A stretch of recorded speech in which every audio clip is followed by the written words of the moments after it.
A governança corporativa é um segmento empresarial que elabora regras para obter melhor prática de gestão, transparência nos negócios e a profissionalização dos gestores e colaboradores de uma empresa.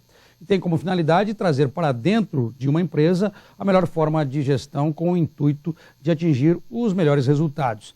Sobre esse assunto, eu converso hoje com um membro do Instituto Brasileiro de Governança Corporativa, Marcelo Gasparino da Silva. Marcelo, é um prazer tê-lo aqui no Economia News. Boa noite. Boa noite. Primeira coisa, eu gostaria que você explicasse o que realmente significa governança corporativa. É um termo não muito popular, pode-se dizer assim, não é? Boa noite aos telespectadores do Economia News. É mais uma vez uma satisfação poder estar com vocês e conversar um pouquinho sobre, hoje, o tema governança. Na verdade, a governança busca nada mais, nada menos do que fazer com que a empresa tenha o melhor resultado possível, interagindo de uma forma satisfatória, boa, com os seus sócios, com a sua equipe, com os seus diretores, com os seus colaboradores, com os seus fornecedores, mas principalmente também com o meio ambiente, né? Com o meio em que ela se insere. Nós temos aqui em Santa Catarina várias regiões que já foram exploradas economicamente e que hoje pagam um preço muito caro, né? Como, por exemplo, a região carbonífera do sul do estado, né? Por não ter sido uma economia de longo prazo. Foi uma economia que teve um momento... Ela foi extrativa meramente, né? Meramente extrativa e que acabou deixando um passivo, né? Então, praticar a governança corporativa é tentar fazer com que todos esses agentes estejam interagindo de maneira adequada, de maneira não agressiva, né? E atingindo, obviamente, os objetivos, a satisfação de cada um deles. É uma espécie, Marcelo, de auditoria em cima das ações da empresa?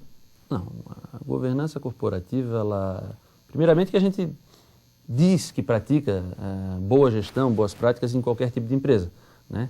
A empresa nada mais as empresas nascem por causa de uma boa ideia. Né? Uma boa ideia que tem uma pessoa à frente dessa ideia, que leva ela adiante e que faz ela se tornar uma realidade, né? O grupo empresarial dessa empresa de comunicações é um grupo já antigo, né? Eu diria sem conhecimento de causa, mas que é um grupo que de alguma forma praticou a governança.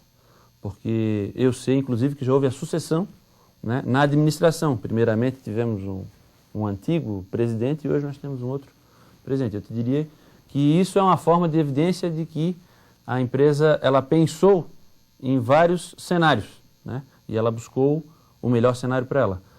E hoje é uma das empresas que disputam aí a liderança no meio, no setor que ela explora economicamente.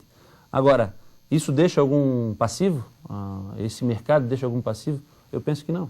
Penso que é um mercado limpo, né? Mas nós temos em outros tipos de exploração econômica um mercado extrativista, como você falou, e outros mercados que acabam deixando, né, um passivo ambiental.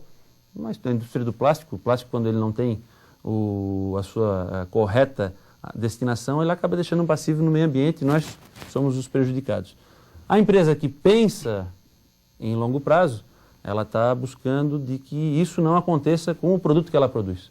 Então, ela tenta dar o destino final, tenta arranjar soluções para o destino final e tenta sempre usar de fornecedores que têm o mesmo tipo de cultura. Na verdade, a governança corporativa é quando a gente adota uma cultura econômica dentro da empresa, de gestão, num nível um pouco mais profissionalizado, um pouco mais elevado.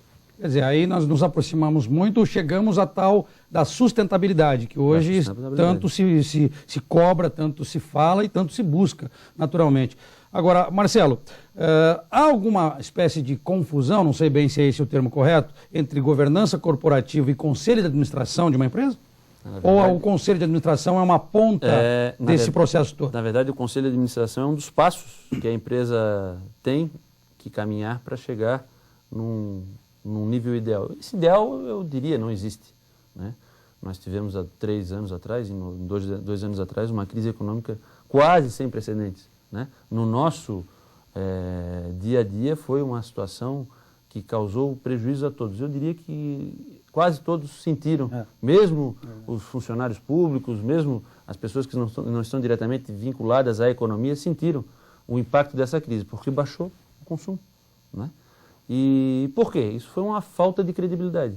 E eu acredito que governança corporativa é, acima de tudo, credibilidade, né? A empresa, como você colocou, ela passou a adotar e estar num estágio que ela busca, através da abertura do capital, mas como é que eu vou abrir o capital? Eu vou ter que ir na Bovespa.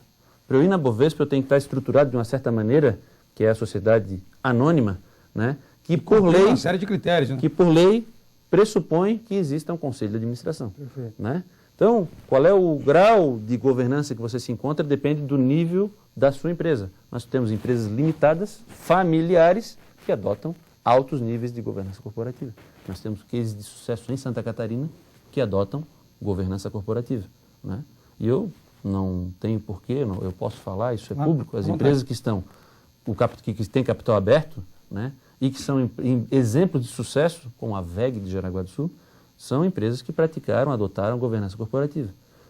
Num outro exemplo que nós escutamos muito de uma empresa gaúcha, que durante 2 ou 3 anos teve em avaliação 2 herdeiros, 2 parentes, né, um primo e um filho do maior acionista, para que se identificasse dentre os dois qual era o ideal para a perenidade daquela empresa. Não era para a melhor exploração econômica momentânea, não. Para que pudesse levar aquela empresa por mais 40, por mais 60 anos. Esse é o objetivo. Dependendo do porte da empresa, é necessário. Porque em toda empresa vai haver sucessão. Seja na empresa grande, seja na padaria da esquina. Exatamente. Né? Agora, Marcelo, como adotar essa sucessão, que é uma coisa mais ou menos estudada. E como implantar esse modelo de governança corporativa, que você já exemplificou e explicou que é muito positivo para o desenvolvimento ambiental e da própria empresa, a própria saúde financeira da empresa, dentro do setor público? Olha, eu acredito que... Eu tive uma experiência, foi uma experiência muito boa, e eu acredito que o setor público deveria ser o mais transparente de todos, né? Porque o setor público é aquele que faz diretamente, através da administração direta, ou indiretamente, através das sociedades de economia mista, as estatais, né, a exploração, econômica ou não, né? Nós temos uma Secretaria de Educação, por exemplo, que vai lá fazer todo o trabalho para fazer com que chegue a melhor educação possível ao 1º grau, ao 2º grau, né, primário, secundário. E nós temos nas empresas, nas estatais, a necessidade de ser ou mais transparência. A transparência é um dos princípios da governança. Nós temos a prestação de contas, onde o gestor ele deve agir como todo homem probo age, cuidando dos seus próprios negócios, só que o gestor de uma empresa profissionalizada, ele cuida necessariamente ou normalmente do negócio alheio.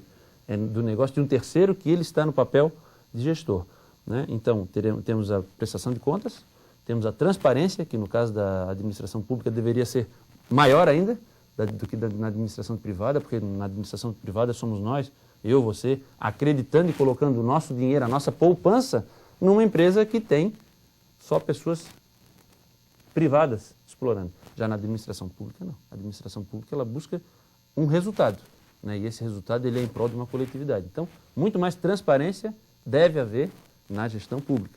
Nós temos 2 outros princípios, que é o da equidade, em que todos devem ser tratados da mesma maneira, seja o acionista que tem uma ação, ou seja o acionista que é o controlador. Exato. Esse é o objetivo da governança, fazer com que essas diferenças se equilibrem, né? Dar força ao minoritário, no caso de uma empresa de capital aberto, tipo listada na Bolsa de Valores, ou mesmo minoritários em sociedades SAs fechadas. Mas dar força, dar possibilidade que esse minoritário possa, numa situação de irregularidade, numa situação de inconformismo, poder chegar e conversar em nível de igualdade com esse acionista controlador que detém a maioria das ações e que tem o poder de definir os destinos da empresa. Eu acho que é assim que deve ser praticado também e principalmente nas empresas públicas. Marcelo, foi um prazer tê-lo aqui no Economia News. O programa de hoje fica por aqui, nós voltamos amanhã. Para você uma ótima noite. Record News, jornalismo 24 horas de plantão.